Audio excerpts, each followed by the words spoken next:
नमस्कार. विधानसभेसाठी शरद पवारांचा गेम ठरला. हे तरुण चेहरे मैदानात उतरणार. पाहुयात काय आहे सविस्तर बातमी. शरद पवार यांचे वयवर्ष 83. या वयात इतर लोक आराम करतात. या वयात पवार महाराष्ट्राच्या राजकारणात गाडा हाकतात. कुणी काहीही म्हणू, आपल्या अनुभवानं सोंगट्या फिरवायच्या आणि काम फत्ते करायचं एवढंच त्यांना माहीत.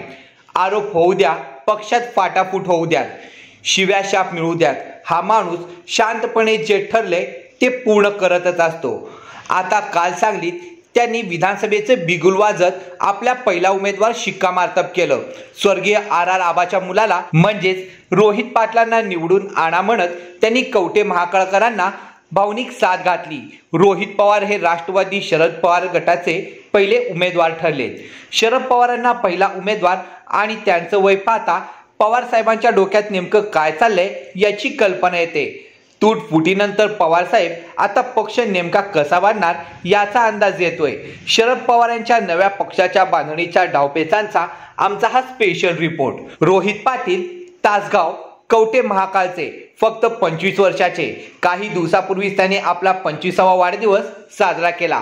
याच मतदारसंघात त्यांचे वडील स्वर्गीय RR आबा पाटील 1991 ते 2015 असे सलग 24 वर्ष आमदार होते. अभ्यासू आणि स्वच्छ आमदार अशी त्यांची ओळख होती. शरद पवारांसोबत काँग्रेस सोडत स्वर्गीय आबांनी शरद पवारांना शेवटपर्यंत साथ दिली. त्यांचीच पावती म्हणून पवार साहेबांनी आबाच्या निधनानंतर त्यांच्या पत्नी सुमनताई पाटील यांना तासगाव विधानसभेतून संधी दिली. सध्या सुमनताई याच येथील आमदार आहेत. यावेळी पुन्हा त्यांनाच तिकीट मिळेल अशी शक्यता असतानाच काल शरद पवारांनी त्यांचा मुलगा रोहित पाटलांचं नाव डिक्लेअर करून टाकलं. नव्या रक्ताला संधी देत पक्षाची पुनर्बांधणी करायची हे सध्या पवारांच्या डोक्यात असल्याचं यातून दिसतं. विशेष म्हणजे कालच म्हणजे सोमवारीच निवडणूक आयोगानं तुतारी हे चिन्ह शरद पवार गटाला विधानसभा निवडणुकीसाठी कायम ठेवलं. तो निकाल येऊन काही तासच उलटत नाही तो शरद पवार यांनी आपला पहिला उमेदवार जाहीर केला. गेली 5 दशक राज्याच्या व देशाच्या राजकारणात असणाऱ्या शरद पवारांच्या डोक्याचा अंदाज भल्याभल्यांना येत नाही. स्वतः सुप्रिया सुळे हे जाहीरपणे सांगतात. त्या शरद पवारांचा पहिला उमेदवार तर नवीन चेहरे घेऊन त्यांना आपल्या पक्षाची पुनर्बांधणी करायची हे स्पष्ट दिसते.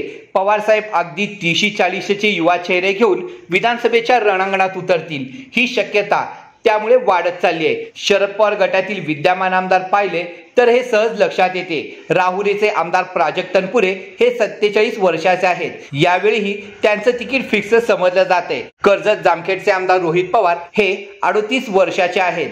त्यांचंही तिकीट फिक्स समजलं जाते. दुसरीकडे पारनेरचे आमदार निलेश लंके यांनी लोकसभेसाठी आमदारकीचा राजीनामा दिला होता. लंके हेही 44 वर्षाचे आहे. आता त्यांच्या जागी त्यांच्या पत्नी राणीताई लंके यांच्या नावाची चर्चा आहे. त्यांचं हे तिकीट फायनल होऊ शकतं. त्या फक्त 40 वर्षाच्या आहेत. येत्या विधानसभेला शरद पवार हे नव्या चेहऱ्यांना संधी देतील याचा अंदाज रोहित पवारांनी दिला होता.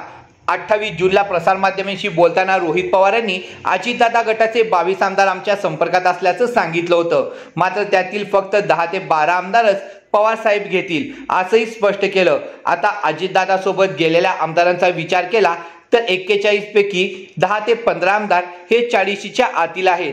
तेच आमदार कदाचित पवार साहेबांसोबत येतील असाही अर्थ लावला जाऊ शकतो. एकंदरीत रोहित पाटलांची उमेदवारी पाहता शरद पवार नव्या शिलेदारांवर विश्वास ठेवून चालले आहेत हे मात्र तितकंच नक्की. अशाच नवनवीन घडामोडी बघण्यासाठी आत्ताच आपल्या न्यूज चॅनलला सबस्क्राईब करा, लाईक करा. व्हिडिओ आवडला असेल तर जास्तीत जास्त शेअर करा व शेजारच्या बेल आयकॉनला क्लिक करा.